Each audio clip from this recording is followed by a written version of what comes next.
Kaya hanggang sa Sunday. Susunod na. Pagkatapos ngayon, Sunday.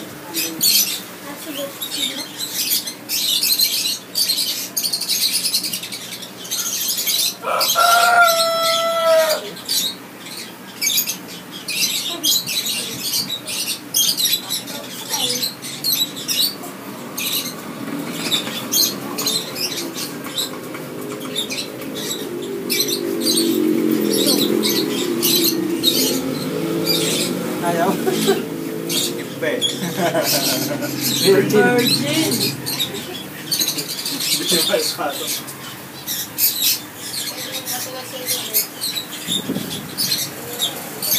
Wala ka lang ganun sa akin.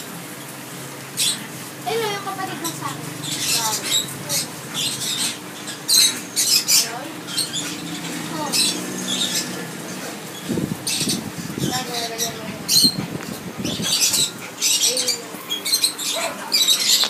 Binigyan na kayo yung kanina ko. Ah, pumasok na. Angel, lamis dyan. Let's get Angel. Sa akin yun. Ngayon nandun na. Oh.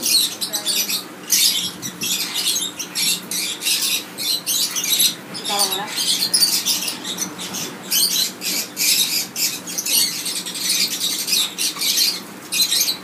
Pasok. Sige, pangasap na pa. Kaya the best Sunday kung mga Pero ka-weekend. paano malalaman niya pagka nagtapos na ng Sunday?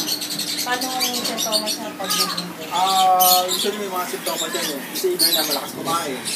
Tulog ng tulog. Tapos hindi mo mapapansin na buntis yan eh. Mapapansin mo na pagbuntis talaga. 1 week bago siya mga anak. Hindi niya lalobo yun siya. Hindi mo, minsan, 1 month parang wala lang eh. Pero pag after a month, kung kaya mo siyang bilhin dito, tapos bibigyan natin.